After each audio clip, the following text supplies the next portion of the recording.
Vamos lá, gente linda, para a gente terminar os tecidos conjuntivos, a gente vai falar agora do tecido hematopoético e o tecido sanguíneo. Lembrando que muitos autores não fazem essa separação, o que também não tem problema, porque o tecido hematopoético, ele é o responsável por produzir as células sanguíneas, tá? Normalmente, se o autor não separa na hora de você ver esses dois tecidos, é porque ele vai falar desse assunto dentro mesmo do tecido sanguíneo. Então, é só uma maneira para eu estar te explicando, para dizer que não tem problema, tá? Vamos lá. Tecido conjuntivo hematopoético, acabei de falar, ele é o responsável pela produção das células sanguíneas. Onde? Na medula óssea vermelha. Nós falamos do tecido ósseo, que dentro dos ossos longos, principalmente, não só somente deles, eu tenho a medula óssea vermelha, que é responsável pela produção das células sanguíneas, ok? São células troncos pluripotentes que têm a capacidade de se diferenciar em qualquer célula sanguínea. Lembrando, a célula que é totipotente, a célula tronco, chamada de totipotente, é aquela que se diferencia em qualquer célula do corpo. A pluripotente, ela tem determinadas células do corpo, ok? Só para você entender essa diferença. Vamos lá. E dentro da medula óssea vermelha eu tenho a formação de quê? Dos glóbulos vermelhos, glóbulos brancos e as plaquetas, que a gente vai falar no tecido sanguíneo, ok? Só para vocês verem mais ou menos como funciona a célula tronco pluripotente e os tecidos que nós chamamos de tecidos hematopoéticos, tá? Eu tenho o tecido mieloide e o tecido linfóide. O tecido linfóide, o próprio nome já diz, ele vai dar origem às células dos linfócitos, tá? As células denominadas linfócitos, que são células de defesa, que nós vamos falar deles também. E o tecido chamado mieloide, ele vai dar origem às outras células do meu tecido sanguíneo, tá? Incluindo glóbulos vermelhos, glóbulos brancos e os megacariócitos, que dá origem às plaquetas, ok? Agora vamos falar mesmo do tecido conjuntivo sanguíneo. O tecido conjuntivo sanguíneo, a principal função dele é a defesa, transporte e defesa, tá? É pelo tecido conjuntivo sanguíneo que tudo é distribuído no nosso corpo, tá? É como se o sangue fosse os caminhões de entrega, tá? Falando de uma distribuição. Os caminhões de entrega, o coração fosse o combustível, vamos dizer assim, porque é ele que proporciona esse movimento do sangue, e o sistema cardiovascular seriam todas as estradas que esse sangue deveria chegar para entregar as coisas, que são gases, hormônios, enfim, tudo, tá? Então, o transporte é a principal função do tecido conjuntivo sanguíneo. A defesa também, porque dentro do tecido conjuntivo sanguíneo tem células específicas de defesa, tá? Vamos lá. Ele é dividido em duas partes. O plasma, que a gente fala que é a parte líquida do sangue, tá? Que aqui desse desenho é essa partezinha aqui, tá? Isso daqui é um tubo de ensaio depois que passou por uma centrífuga, tá? Você pega lá, colhe o sangue bonitinho, o sangue, lógico, quando você colhe ele tá todo vermelhinho, é porque tá tudo misturado. Quando ele passa pela máquina, pela centrífuga, as partes sólidas tendem a ficar no fundo do tubo de ensaio, tá? E o plasma fica na parte de cima. E aqui eu tô só mostrando isso, que o plasma tá aqui eu tenho meus glóbulos brancos e embaixo meus glóbulos vermelhos, tá? É no plasma que eu tenho a maioria das substâncias dissolvidas, tá? Eu vou ter, lógico, água, lembrando que o tecido, qualquer tecido, ele é formado por células especializadas e matriz extracelular, e o plasma é a matriz extracelular desse tecido conjuntivo e é extremamente fluida, é extremamente líquida por conta da grande presença de água. Mas nessa água, nesse plasma, eu tenho tudo dissolvido, sais minerais, carboidratos, hormônios, vitaminas, todos os outros componentes que têm que ser distribuídos pelo nosso corpo estão no plasma, ok? Porque a outra parte a gente chama de elementos figurados, que são divididos em glóbulos brancos, vermelhos e plaquetas. Nós chamamos de elementos figurados, não de células, porque as plaquetas não são células verdadeiras, elas são fragmentos de uma célula. Tá? Por isso que é chamado elemento figurado, não tem aquela divisão assim, quais as principais células. Não, são os elementos figurados, que é a parte, entre aspas, sólida do sangue. Tá? Formada pelas células sanguíneas, hemácias e leucócitos e as plaquetas, que não são células. Tá? São todas formadas onde a gente acabou de falar, na medula óssea vermelha, pelo tecido que a gente chamou de hematopoietíco. Vamos falar agora dos elementos figurados. Só para voltar aqui um pouquinho, o plasma, gente, a maior importância que você tem que entender é o que ele é. Ele é a substância extracelular deste tecido, tá? Ela é muito mais abundante, claro, e é nela, é no plasma que eu tenho as substâncias a serem distribuídas, exceto os gases, que eu tenho uma célula especial, que são as hemácias, tá? Mas a maioria das substâncias que são distribuídas pelo nosso corpo, que tem que ser entregues em todas as células do nosso corpo, estão contidas no plasma, tá? Agora vamos falar de cada parte do elemento figurado. Primeiro são os eritrócitos, tá? Eritrócito é a mesma coisa que a massa e é a mesma coisa que glóbulo vermelho. É bom eu falar isso porque às vezes aparece exatamente a palavra eritrócito, tá? E dependendo do livro, dependendo da maneira como algum professor lida, ele não fala todos os nomes, tá? Não digo nem professor, às vezes o próprio livro está falando somente hemácia ou somente glóbulo vermelho. Então, é só para você ter noção de que esses três nomes vão designar a mesma coisa, tá bom? Que são as células sanguíneas vermelhas do sangue. Ponto. Ótimo, sanguínea do sangue foi ótima, né? Mas enfim, os eritrócitos ou hemácias ou glóbulos vermelhos, eles são as células mais abundantes do corpo, tá? São as células mais abundantes e tem uma característica muito específica que é ser anucleada. Ah, professora, mas então a gente tem uma célula nucleada? Sim, nós temos células nucleadas no corpo. São as células sanguíneas, são os eritrócitos. Mas eles não são sempre assim, tá?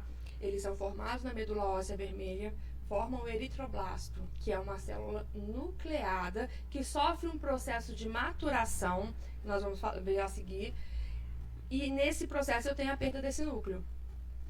Tá? E por conta disso, são células que nós falamos, elas são células que têm pouco tempo de vida, de 90 a 120 dias no máximo. Tá? Por quê? Porque se ela perdeu o núcleo, ela perdeu a capacidade de síntese de proteína. Se ela perdeu a capacidade de síntese de proteína, ela costuma não ter uma vida muito longa. Porém, tá? É uma célula que tá sempre tem uma alta taxa de proliferação. Opa, então tá bom. Eu posso doar. Por que a gente pode doar sangue, né? Por que a gente pode doar sangue? Porque eu tenho essa alta taxa de proliferação. Se é até uma maneira do nosso corpo poder trabalhar. Se as hemácias são células com pouco tempo de vida, elas precisam ser células que têm alta taxa de proliferação, tá? Então vamos lá. Células anucleadas em mamíferos, tá? Responsáveis pelo transporte de oxigênio. Eu botei responsável pelo transporte de oxigênio por quê? Porque, na sua maioria, ela transporta o oxigênio. Ela também transporta o dióxido de carbono, que é o gás carbônico, tá? Carbônico, perdão. Ela também transporta, mas se eu for fazer uma comparação, cerca de 5% só do gás carbônico que corre no nosso sangue é carregado por uma hemoglobina.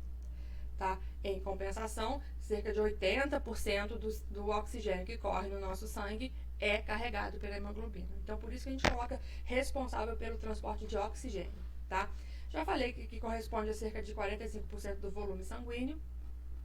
E ela é rica em hemoglobina, que é exatamente a proteína que carrega os gases, que se liga aos gases, ok? São células que se ligam aos gases para o transporte dentro da corrente sanguínea, tá? Outra coisa, por que eu botei responsável pelo transporte de oxigênio? Só para vocês entenderem. A hemoglobina, essa proteína aqui, ela é uma proteína de estrutura quaternária, tá bom?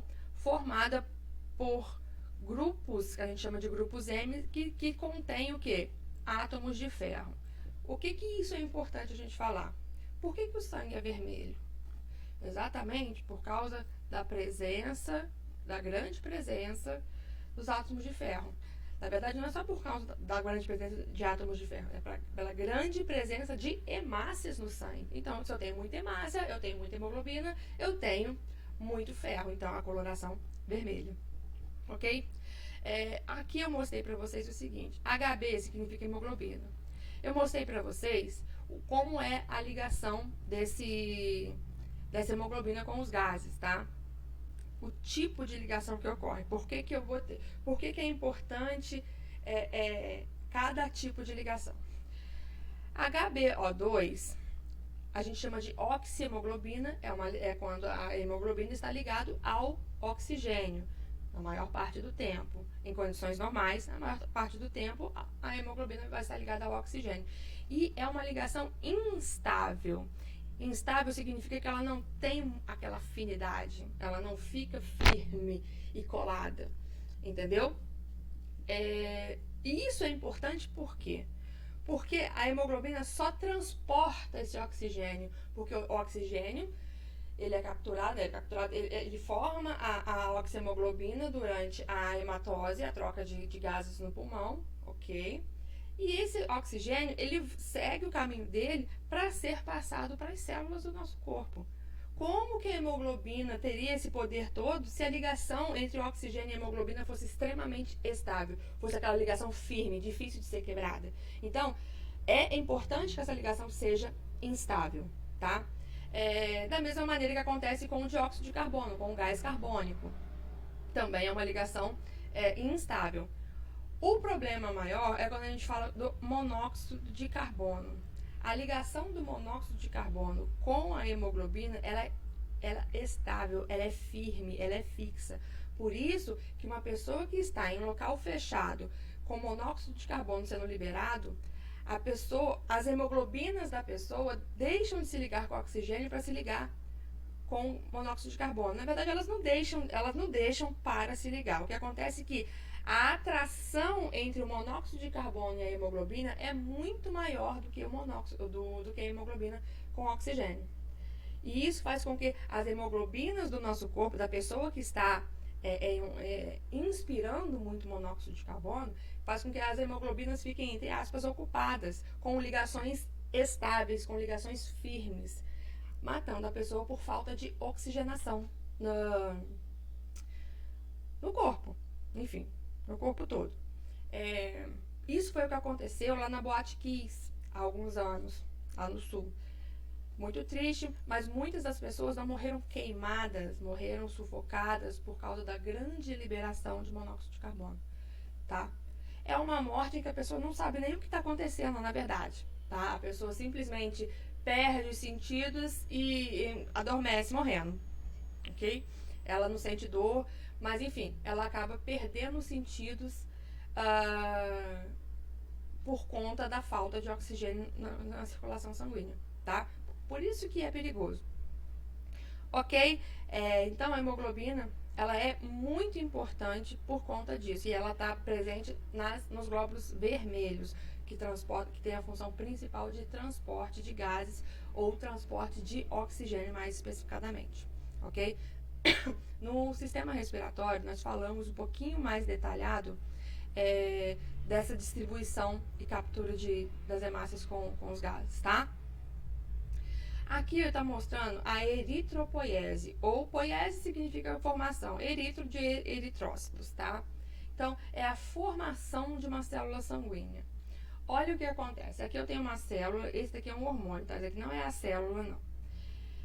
Aqui eu tenho uma célula que é chamado, a minha célula tronco pluripotente, que está lá na medula óssea vermelha, ok? Com o estímulo deste hormônio, a eritropoietina, tá? É um nome que vem apareceram em algumas questões ultimamente. Esse eritroblasto, quer dizer, esse pré-eritroblasto ou pró-eritroblasto, ele começa o seu processo de maturação, tá? Por que isso acontece? Quando o meu corpo sente a necessidade, eu tô com poucos glóbulos vermelhos, ou então eu tenho aquela massa de glóbulos vermelhos que estão sendo destruídos por conta da idade, vamos dizer assim, tá? A eritropoietina é um hormônio que nós temos, que nós produzimos, tá? que ele é liberado no sangue para que lá na medula óssea vermelha aconteça essa maturação do meu eritrócito. Então, o eritroblasto sofre a maturação, aí perde o núcleo e forma a minha hemácia, tá? Que tem aquela forminha, vamos dizer assim, bicôncava. Ela tem até essa forma bicôncava justamente por causa da perda do núcleo. Vamos lá. O que isso daqui é importante? A eritropoietina é um hormônio que nós produzimos, beleza, tá? Ele é produzido pelos rins, secretado pelos rins, quando o nosso corpo percebe a baixa de glóbulos vermelhos, ok? Só que existem atletas que perderam títulos até por conta de doping por eritropoietina. Por quê? Quando a gente aumenta a quantidade de glóbulos vermelhos no nosso sangue, nós colocamos o quê? Nós disponibilizamos mais hemoglobina para capturar mais oxigênio, consequentemente, mais oxigenação para o nosso corpo, tá? Isso no local onde você vive normalmente, tá? E isso é considerado ruim por quê? É considerado doping por quê? Porque você está melhorando o seu condicionamento físico por um remédio que não é natural, tá? A diferença é o seguinte, por exemplo, vou dar outro exemplo, porque que atletas brasileiros, quando vão jogar lá nos altos do Chile, nos locais onde tem uma altitude muito maior, precisam se ambientalizar primeiro, tá? Por quê? Porque quando eles saem daqui para lá, a pressão atmosférica, a pressão de oxigênio lá é muito menor. Aqui nós temos uma pressão onde a quantidade de oxigênio fornecido é compatível com a quantidade de hemácias que nós temos, tá? Mas quando os atletas vão para um lugar onde a altitude é maior, eu tenho uma menor disposição de oxigênio. Se eu tenho uma menor disposição de oxigênio, acaba gerando um cansaço físico maior, porque eu não tenho aquela quantidade de oxigênio que a gente inspira, não é a habitual das minhas hemácias conseguirem. O que o nosso corpo faz? O nosso corpo, sim, percebe essa alteração de disponibilidade de oxigênio e libera, os rins produzem e liberam a eritropoietina para que haja um aumento das minhas células sanguíneas, tá? Isso acontece naturalmente, por isso que a gente, quando sai daqui do nível do mar aqui em Volta Redonda, foi ótima, né? Mas a gente, quando os atletas lá saem do nível do mar, lá no Rio de Janeiro, eles vão para um local muito mais alto, eles têm esse tempo de adaptação. Para quê? Para que o seu corpo se adapte àquela nova condição de pressão de oxigênio. Ok? Isso que acontece. E tem pessoas que utilizam, ou tem atletas que quando eles utilizam o hormônio, eles injetam o hormônio para que aconteça isso. E isso é ilegal, tá? A mesma coisa acontece ao contrário, tá? Muitos atletas que vivem em locais que têm uma altitude muito maior, vêm competir, eu sempre estou falando do Rio, vêm competir no Rio e tem um desempenho muito bom. Mas por quê? Porque ele naturalmente tem mais hemácias no corpo, porque ele vive em locais com baixa taxa de oxigênio. Não baixa taxa, uma mais baixa taxa do que a normal, tá? Então, isso que acontece. É por isso que a gente tem que se ambientar quando a gente vai para um local com altitude elevada, ok? Então, altitude elevada aumenta a liberação de eritropoietina, aumenta a eritropoiese, tá? E olha aqui nesse processo aqui, não é só falando da eritropoiese, olha isso aqui que eu gosto sempre de falar. Olha a importância de alguns compostos orgânicos. Olha isso aqui. Tá? Então, lógico, eu estou mostrando para vocês aqui a importância da gente perceber aqueles compostos orgânicos, água não, né, gente? Sais minerais, vitaminas, a importância da gente ter sempre em doses legais, em doses ideais no nosso corpo. Por quê? Para a formação da minha hemácia, olha o que eu preciso. Eu preciso das vitaminas do complexo B, eu preciso da vitamina C, olha aqui, B9, lógico, está no complexo B, vários sais minerais e várias proteínas que nós temos no corpo. Então, é só para vocês perceberem onde entram todos aqueles compostos orgânicos que a gente sempre fala, tá? Então, falamos da eritropoiese, falamos dos eritrócitos. Vamos lá. Outro elemento figurado são as plaquetas, também chamadas de trombócitos, tá? As plaquetas não são células, eu já vi isso em questão. As células sanguíneas são hemácias, leucócitos e plaquetas. Não. As células sanguíneas são hemácias e leucócitos. Plaquetas são fragmentos de células, tá? De uma célula chamada megacariócito, também formado lá pelo tecido hematopoético, tá? Toda vez que falar de plaqueta, vai falar de coagulação sanguínea. Então, as plaquetas são responsáveis pela coagulação sanguínea. Elas são estruturinhas assim que vão formar uma rede, tá? Essa rede, ela vai fechar o rompimento daquele vaso sanguíneo. O que acontece? Uma cascata simplificada. Existem duas etapas da cascata. A cascata intrínseca e a extrínseca. Porém, o que para vocês é importante agora é vocês entenderem que é um processo que é uma escadinha mesmo. Que se eu tiver uma partezinha que não esteja funcionando bem, o restante todo é comprometido. Tá? Então, quando a gente tem um problema de coagulação no geral, a pessoa que tem um problema de coagulação tem que entender onde está o problema. Porque é uma cascata mesmo, é uma escadinha onde se eu não tenho um, o outro não funciona. Tá? Só para vocês entenderem. Quando eu tenho uma lesão, imediatamente as minhas plaquetas têm o estímulo, elas se aglomeram, liberando uma substância chamada tromboplastina, tá?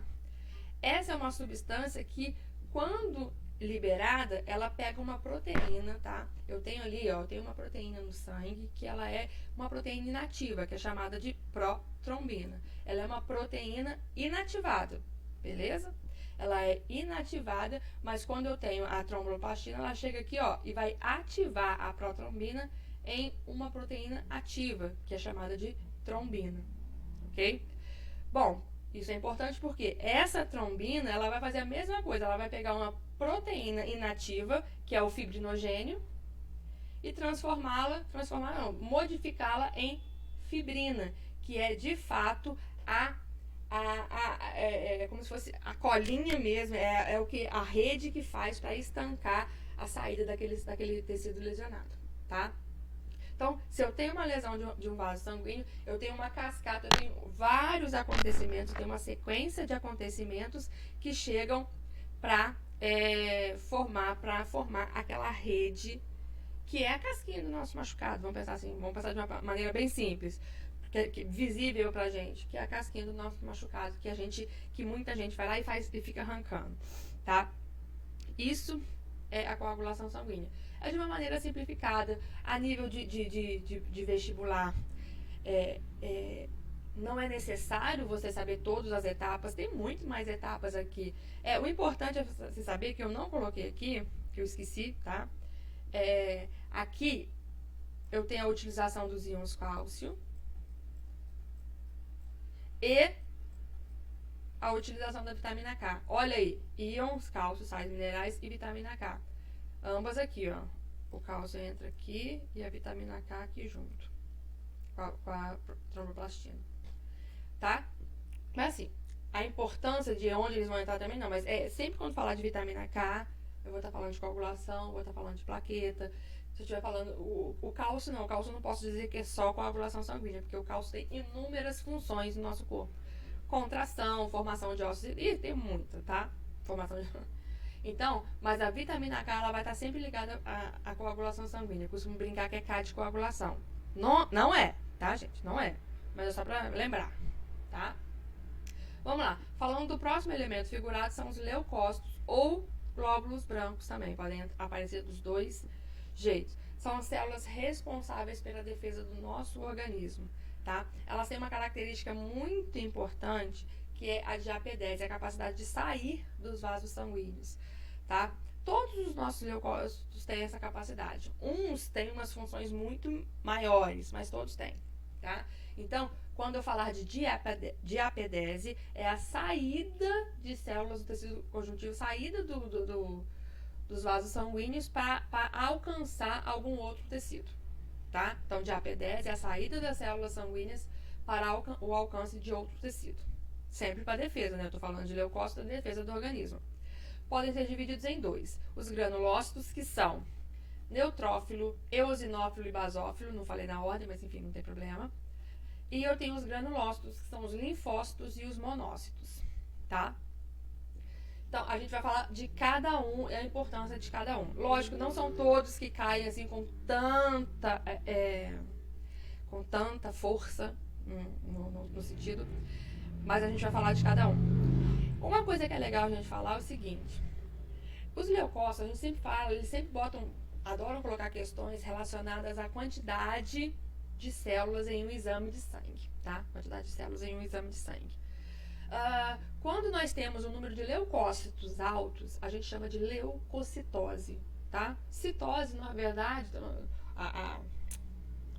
prefixo citose acaba mostrando que tem muito. Leucocitose. E quando a pessoa está com uma baixa de leucócitos, chama-se de leucopenia. Mas por que é baixo e alto? Naturalmente, nós temos quantidades básicas, quantidades razoáveis, não é razoáveis, nós temos uma quantidade padrão de cada leucócito dentro do nosso sangue, tá? Que a gente tem no exame tá como valor de referência, tá? E a partir desse valor de referência, apesar dessa quantidade padrão, a gente sabe se está mais alto ou se está mais baixo. E é assim que se começa o diagnóstico de algo, tá? Não é um exame definitivo, tá? Para quem vai fazer medicina aí, vocês vão entender melhor. Não é um exame definitivo, mas ele te orienta a estudar de acordo com qual leucócito está mais elevado, tá? Falando primeiro dos granulócitos. Os neutrófilos, eles são células responsáveis por fagocitose de vários organismos. Ele tem uma alta taxa de fagocitose, tá? Primeira coisa que eu tenho que falar é o seguinte: quando eu falo leucócito granulócito, é porque na própria célula eu tenho vários grânulos, geralmente grânulos de vesículas, são vesículas enzimáticas, tá? Porque se é uma célula que faz fagocitose, ela precisa ter essas vesículas enzimáticas para que aconteça essa digestão intracelular, ok? Então, neutrófilo. Uma coisa legal dos neutrófilos é o seguinte, que quando a gente tem algum corte, um cortezinho bobo qualquer, e acontece uma guerra, na verdade, né? Quando a gente tem algum mecanismo de corte, acontece uma guerra entre as células de defesa e os agentes invasores. Ponto. Nessa guerra, os neutrófilos vão entrar principalmente com bactérias, tá? Eles têm grande capacidade de fagocitose de bactérias, principalmente. O que vai acontecer? Os neutrófilos chegam lá e vão englobando essas bactérias. Porém, existem bactérias que conseguem liberar algumas toxinas matando os neutrófilos. E aí aquela brincadeira, que numa guerra tem baixa dos dois lados, né? E quando esse neutrófilo ele é inutilizado, ele é morto, é ele quem dá origem àquele pus que a gente tira, né? Eu fico mexendo na mão assim, porque normalmente a gente mulher machuca a mão fazendo unha, tá? Então, é o pus. Então, quando eu tenho essa guerra toda, o pus nada mais é do que as baixas do nosso lado, são as baixas dos nossos neutrófilos, ok? De alguns dos nossos neutrófilos. É só uma curiosidade, uma brincadeira falando dos neutrófilos. Basófilos. Os basófilos também têm vários grânulos, olha lá. Eles têm uma função de liberação de heparina e histamina, tá? De acordo com o tipo de ação de defesa que eles vão ter, tá? Lembrando que a heparina, ela é uma substância anticoagulante que impede a coagulação. E a histamina, ela é um vasodilatador. Então, quando eu estou falando de algum processo infeccioso, eu preciso o quê? Que tenha um pouco mais de sangue nesse local, porque para que as células de defesa possam ser levadas a esse local, tá? E o basófilo, que é o responsável pela a abertura desses vasos, que é a histamina, que é a vasodilatadora. É quando dá aquele inchaço e aquele vermelho em uma infecção qualquer, tá? E a heparina impede que aquele sangue coagule naquele local. Para quê? Para ter uma boa fluidez de células de defesa. Então, quer dizer, o nosso corpo é muito inteligente, gente, tá? Quando a gente tá com o nariz ruim de rinite, bronquite, enfim, todas essas ites que tem, né, nessa época mais fria, e a gente que mora em Volta Redonda não precisa nem estar frio por conta do ar, da nossa poluição nossa de cada dia, vamos brincar assim, tá? O nariz, aquele desconforto que nós temos do nariz vermelho e extrema quantidade de coriza, é exatamente por causa da liberação de histamina. Para quê? Para poder trazer mais células de defesa. Para quê? Para você conseguir liberar o que está te fazendo mal, tá? É uma reação que o nosso corpo tem. Agora, eosinófilo. O eosinófilo, ele também faz fagocitose. O basófilo também faz, mas em menor quantidade. O eosinófilo, ele está presente principalmente quando trabalha com verminose, com qualquer parasita, principalmente não qualquer parasita, com parasitoses causadas por verminose. Então, quando no exame de sangue o eosinófilo está mais alto, geralmente se leva a crer que eu tenho algum problema de verminose ou uma reação mais grave alérgica, ok? Mas, assim, é importante lembrar que eles são granulócitos, que eles têm grânulos de gestão dentro da própria célula. Agora falamos dos leucócitos agranulócitos, tá? Nós temos os linfócitos e os monócitos. Os linfócitos, guarda no coração de vocês, eles são responsáveis pela visualização do agente, uma resposta imunológica, tá? Porque até então a gente tem o quê? Vários tipos de defesa direta, fagocitose, mas os linfócitos eles têm uma resposta imunológica, eles visualizam, estudam aquele corpo estranho e produzem substâncias para inativar esses corpos estranhos, tá? Eles não fazem fagocitose, eles produzem uma substância para inativar esses corpos estranhos. Essas substâncias são os anticorpos, ou chamados também de imunoglobulinas. Isso pode aparecer para você, tá? E não é nada mais, nada menos do que um anticorpo, um tipo de proteína com função de defesa, ok? Nós temos dois tipos de linfócitos de acordo com a sua maturação, tá? Por quê? O que acontece? As nossas células sanguíneas são produzidas lá na medula óssea vermelha, ok? E o linfócito B, ele é maturado lá também. Já o linfócito T, ele tem até o T de timo, por quê? Porque os linfócitos T, eles são produzidos na medula óssea vermelha, mas são maturados lá em uma estruturazinha chamada timo, tá? Por isso que é linfócito T de timo. Tá? Eu tenho três tipos de linfócitos principais, tá? Que é o CD4, CD8 e supressores. Não tenho muita diferenciação nesses não, mas vou falar para vocês o seguinte: quando o vírus da AIDS ataca, ele ataca exatamente o CD4, tá? Deixa eu apagar aqui.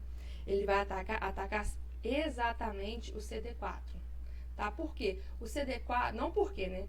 E por que faz tão mal pra gente? Porque o CD4, ele tem a função de quê? De reconhecer um patógeno, reconhecer um corpo estranho. E esse reconhecimento, o que ele faz? Ele reconhece, e apresenta, ele reconhece aquele patógeno e vai apresentar para o linfócito B que produz o anticorpo, tá? Então, ele reconhece e apresenta, é como se ele fosse um sentinela, tá? O linfócito T, CD4 é como se fosse uma sentinela. Na verdade, os linfócitos T, eles são tipo sentinelas que ficam de guarda procurando um corpo estranho. Achou um corpo estranho, o CD4 ele leva pro linfócito B para quê? Para poder haver a produção de linfócitos específicos, de anticorpos específicos, ok? Já o CD8, ele também tem a função de reconhecimento, porém ele tem uma capacidade de eliminação de substâncias para ali mesmo destruir aquele corpo, tá? E eu tenho os linfócitos T-supressores, que são aqueles linfócitos inteligentes, que eles olham assim, ó, já tem muito anticorpo aqui, não precisa mais não, porque a guerra tá vencida. Então, eles têm a capacidade de quê? De inibir a produção desses anticorpos quando já não é mais necessária a quantidade de anticorpos, ok?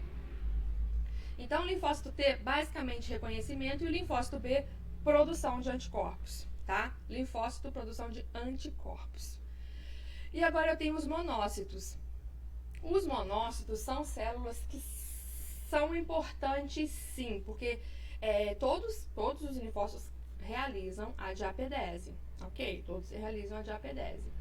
Porém, os monócitos, eles têm uma capacidade importante em um sistema que a gente chama de sistema mononuclear fagocitário ou retículo endotelial, tá? Retículo endotelial, ele é um nome mais antigo, mas você pode achar mononuclear fagocitário, que é exatamente essa capacidade de que das células fazerem diapedese e destruir outras células, tá? Essa capacidade de fazer diapedese e destruir outras células, tá? Os monócitos são células sanguíneas formadas lá na medula óssea vermelha, que tem uma alta capacidade de diapedese. Só para você ter uma ideia, quando eles saem para o tecido conjuntivo, eles formam os macrófagos. A gente já falou várias vezes, os macrófagos têm uma alta capacidade fagocitária, tá? São células muito importantes de defesa dos nossos tecidos, principalmente conjuntivo. Lá no fígado forma células de Kupfer e a micróglia lá no tecido nervoso. Lá no tecido nervoso eu tenho uma célula especial de defesa que é originada de um monócito que saiu da célula sanguínea e se posicionou no tecido nervoso, que forma a micróglia, que são células de defesa do tecido nervoso, tá? Então, quando a gente fala de sistema mononuclear fagocitário ou retículo endotelial, a gente está falando dessa capacidade, dessa grande capacidade dos leucócitos em geral, mas principalmente dos monócitos, de estarem combatendo outras células, por fagocitose principalmente, em outros tecidos, tá? Isso que a gente fala dos tecidos, dos monócitos. Lembra que macrófago é originado de monócito, tá? Lá no tecido propriamente dito, conjuntivo propriamente dito, a gente falou várias células, tá? A gente falou dos plasmócitos, que são originadas dos os plasmócitos são do linfócito B. Ó, tá vendo como que é? Os plasmócitos são originados do linfócito B. Os mastócitos são originados dos basófilos, tá? Então, quer dizer, é a capacidade, a diapedese é a capacidade dessas células de defesa saírem do tecido sanguíneo e adentrar a outro tecido para proteger aquele tecido, para realizar a defesa de outro tecido. Eu botei esse desenho aqui justamente para mostrar. Olha, aqui eu tenho vaso sanguíneo, aqui eu tenho a entrada de um prego, enfim. Aconteceu aqui uma ruptura e junto com essa ruptura entraram várias bactérias. Olha a capacidade, aqui está o vaso sanguíneo, olha a vasodilatação, tá?